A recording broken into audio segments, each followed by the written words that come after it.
ध्यान लगाने में चलूं, ध्यान लगे ना मेरा, हे बुद्ध आप ही कर दो पार मेरा ये बेड़ा।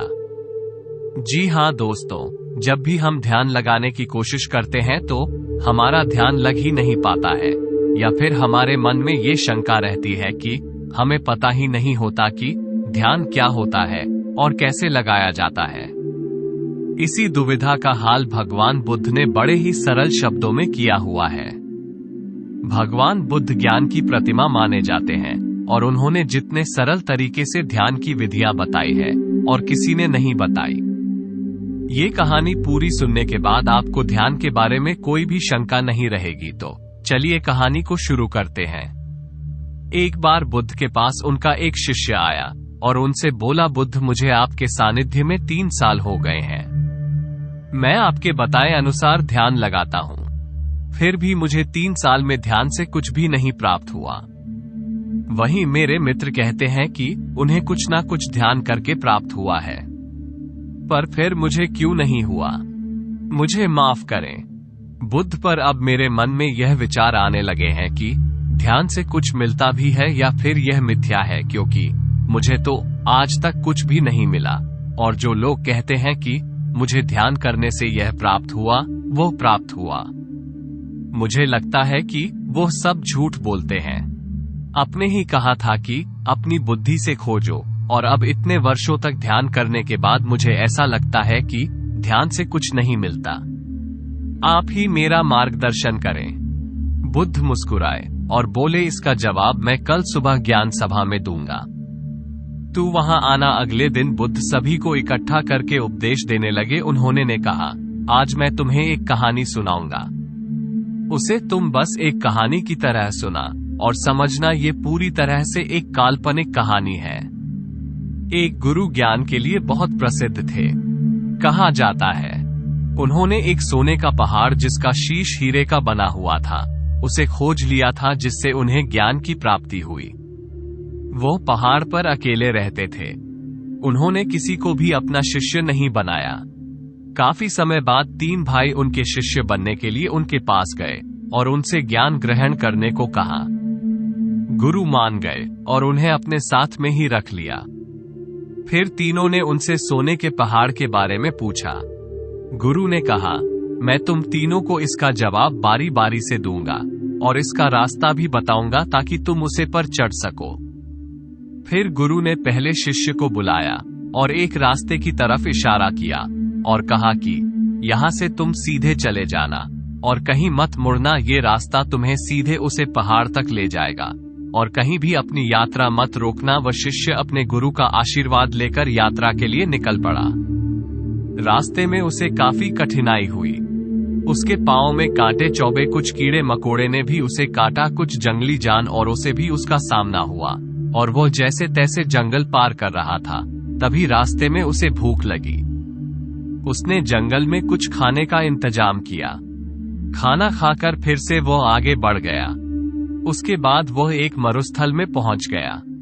वो काफी बड़ा था। उसके पास खाने के लिए थोड़ा सा खाना बचा हुआ था, लेकिन उसके पास पानी नहीं था और वो प्यास से बहुत व्याकुल हो रहा था। फिर भी वो चला रहा। चलते चलते अंत में वो थक गया। अब उसके लिए प्यास सहाना नामुमकिन हो गया था।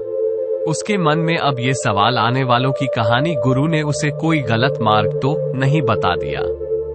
अब धीरे धीरे उसका चेहरा मर जाने लगा और गला सूखने के कारण वो वहीं मरुस्थल में गिर गया। तभी अचानक से वहां बारिश की बूंदें गिरने लगी।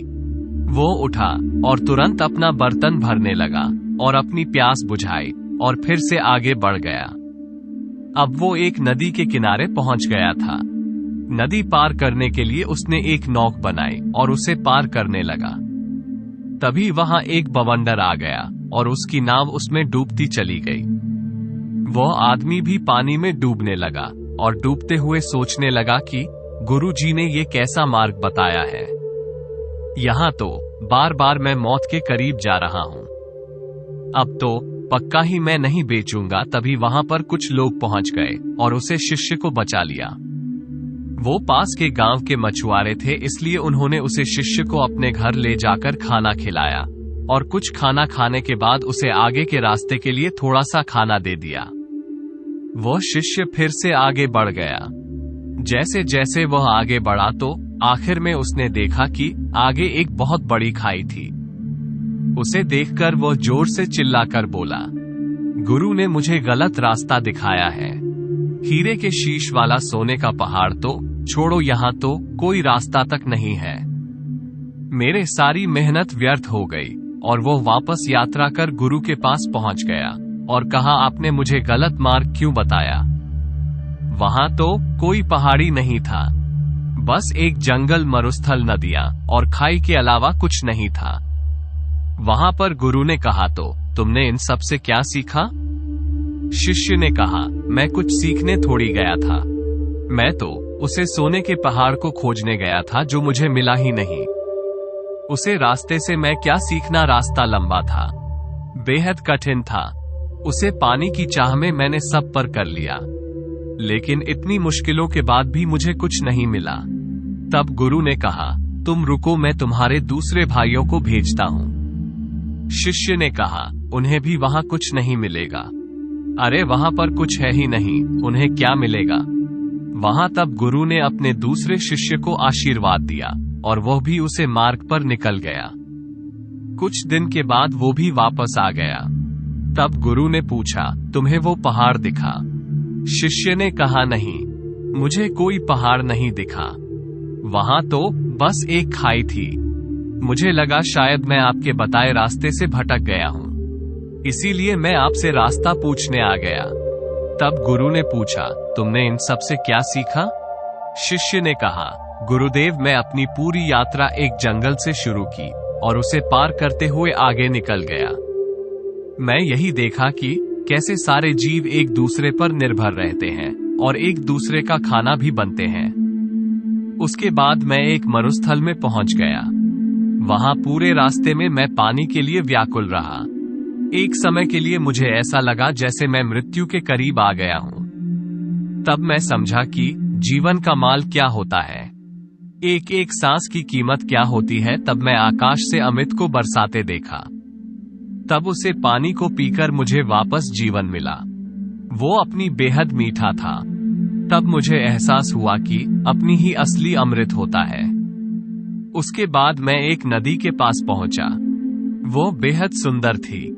उसका पानी बहुत बहुत साफ था। वहां पर बने बांस के पेड़ों को काटकर मैंने एक नौका बनाई जिसके द्वारा मैं उसे नदी को पार कर रहा था। तभी वहां पर एक बवंडर आ गया। मैं डूबने लगा। तब मुझे कुछ मछुआरों ने वहां पर बचा लिया। तब मुझे एहसास हुआ कि मुसीबत के सामने हम हमेशा चाहते हैं कि कोई हमारी मदद करे, लेकिन हम कभी किसी की मदद नहीं करते। उसके बाद उन मछुआरों ने मुझे अपने घर ले जाकर भोजन कराया। वहां मैंने देखा कि कैसे लोग भूख के मारे तड़प रहे हैं, एक बेहतर जीवन के लिए तरस रहे हैं। कोई भी बीमार है तो किसी का इलाज चल रहा है। कोई पत्नी अपने पति के वियोग में रो रही है।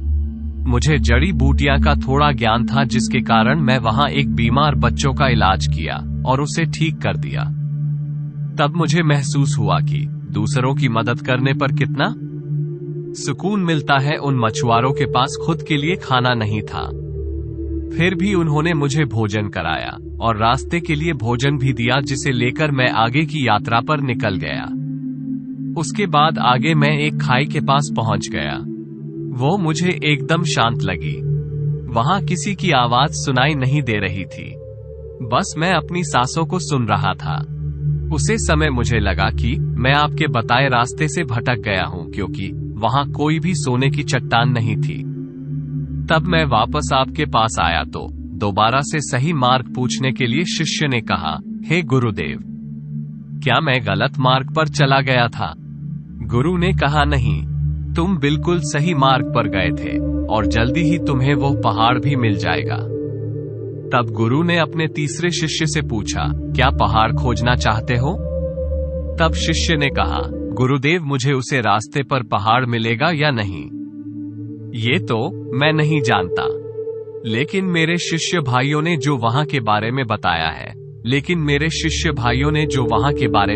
है, मैं उसे जानना चाहता हूं। तब तीसरा शिष्य गुरु का आशीर्वाद लेकर यात्रा पर निकल पड़ा। कुछ दिन बाद वह शिष्य वो वापस आया। गुरु उसे देखकर समझ गए थे कि उसे वो पहाड़ मिल गया है। उसके चेहरे पर अलग ही चमक थी। वो काफी शांत था। शिष्य ने गुरु को प्रणाम करते हुए कहा, हे गुरुदेव, आपने जो मार्ग दिखाया उसका मैं बहुत आभारी हूँ। मुझे वो सोने का पहाड़ मिल गया है जिसका शीश हीरे का बना हुआ है। ये सुनकर बाकी दोनों शिष्य बोले, क्या तुम्हें वो खाई मिली? तीसरे शिष्य ने कहा, हाँ मुझे मिली थी। मैंने भी वो सब अनुभव किया जो तुमने किया था। आखिर में मुझे वो खाई मिला जहां अपार शांति थी। इतनी शांति मुझे कहीं नहीं मिला। मुझे पता था मैं सही मार्ग पर हूँ। पहाड़ यही है, उसे ढूंढने के लिए मैंने खाई में कदम बढ़ा दिया। उसे समय मेरे मन में भी बहुत सी आशंकाएं थीं, लेकिन मैंने 2 बार मृत्यु को करीब से देख लिया था, इसलिए मुझे उसका भय नहीं था। अब मुझे बस वो पहाड़ ढूंढना था और मैंने अपना कदम उसे तरफ बढ़ा दिया। जब मैं आगे बढ़ा तब मैंने देखा कि मैं खाई में गिरने की जगह हवा में उड़ रहा हूँ, और इसी तरह मैं उसे खाई पर आगे बढ़ता चला गया और मैंने वो पार कर ली। जब मैं आगे पहुंचा तो वहां काफी अंधेरा था, बिल्कुल भी रोशनी नहीं थी। उसके बाद जब मैं और आगे बढ़ा तब देखा कि आगे अतः रोशनी है, और रोशनी इतनी थी कि मुझे उसमें कुछ भी दिखाई नहीं दिया। तब भी मैं आगे सीधा बढ़ता गया। उसे समय भी मैं बेहद डर रहा था, कांप रहा था, लेकिन फिर भी मैं आगे बढ़ता रहा और अंत में मुझे वो सोने का पहाड़ मिल गया जिसका शीश हीरे का था। उसके ऊपर जाने के बाद मेरा मन बिल्कुल शांत हो गया। बेहद खुशी हुई और मन आनंदित हो उठा। कहानी पूरी होने के बाद बुद्ध ने सबसे पूछा कि तुमने इससे क्या सीखा? तब बुद्ध के शिष्य उनके सामने हाथ जोड़कर खड़े हो गए और कहा कि है बुद्ध। उन तीनों शिष्यों के गुरु ने जो रास्ता उन्हें दिखाया था वो रास्ता उनके अंतर्मन का था। पहले शिष्य की लगन और निष्ठा सही थी, लेकिन वो महत्वाकांक्षी था। उसने मार्ग में आई किसी भी चीज से कुछ भी ज्ञान प्राप्त नहीं किया। वो पूर्ण रूप से महत्वाकांक्षी हो गया। उसके मन में बस वो पहाड़ चल रहा था, जिसकी वजह से वो आसपास की चीजों से कोई भी सीख नहीं ले सका, जबकि उसके आसपास ज्ञान ही ज्ञान था। दूसरे शिष्य ने सब देखा और समझा कि प्रकृति कैसे काम करती है, जीवन कैसे जिया जाता है, मौत के समय कैसा लगता है। उसने मौत और सांसों के मूल्य को समझा। उसने अमित को पहचान की पानी ही अमृत है। वो आखिर तक गया और उसे छोड़ से वापस आ गया। जहां उसे मंजिल मिलनी थी वो उसे खाई को देखकर घबरा गया, जिसकी अतः शांति उसको पसंद आई थी, लेकिन वो यह नहीं समझ पाया कि वही उसका रास्ता है, और वो उसे गलत मार्ग समझकर गुरु के पास वापस लौट आया। लेकिन इस यात्रा से उसने कुछ पाया, लेकिन तीसरे शिष्य के मन में उसे पहाड़ को पाने की कोई जिज्ञासा नहीं थी। वह तो बस उसे मार्ग को जानना चाहता था, उसे देखना चाहता था जो उसके साथियों ने देखा था। आखिर में वही हुआ। उसने हर चीज अनुभव की, हर बस इतना था कि वो उसे खाई की गहराइयों में चला गया, जहां एकदम अनंत शांति थी। वो इस सब को महसूस करते हुए अंधकार में आगे बढ़ता गया, और एक समय के बाद उसने रोशनी ही रोशनी अच्छी, और वो पहाड़ जिसकी उसे तलाश थी, वो पहाड़ कोई और नहीं बल्कि खुद का उसका शरीर था, जिसमें सोना उसका शरीर था, जबकि हीरे का शीश उसका मस्तिष्क था, जिसमें उसे बहुत सारा ज्ञान और शांति अनुभव हो रही थी। अबजी शिष्य ने बुद्ध से कहा था कि उसने 3 साल में ध्यान से कोई भी चीज प्राप्त नहीं की। वो बुद्ध से जाकर बोला कि मुझे माफ कर, दिन पहले मैं आपका पहले शिष्य बना हुआ था, लेकिन अब मैं कोशिश करूंगा कि आपका दूसरा शिष्य बनाकर दिखाऊं। अब मेरे मन में कोई भी दुविधा या सवाल नहीं है।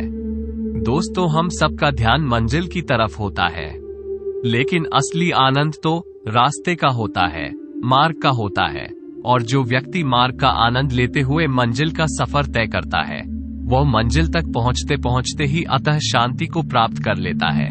और जो आदमी सिर्फ मंजिल पर पहुंचने की चिंता करता है, वह मार्ग का आनंद ही नहीं ले पाता। इसीलिए मंजिल से ज्यादा मार्ग जरूरी हो जाता है। अगर आपको ये कहानी थोड़ी सी भी ज्ञानवर्धक लगी तो इसे अपने सगे संबंधियों और दोस्तों के साथ शेयर जरूर करें और ऐसी ही ज्ञानवर्धक कहानी सुनने के लिए हमारे चैनल को सब्सक्राइब कर लें और इस वीडियो को लाइक जरूर कर दें। तो मिलते हैं अगली कहानी में, तब तक के लिए अपना ख्याल रखें।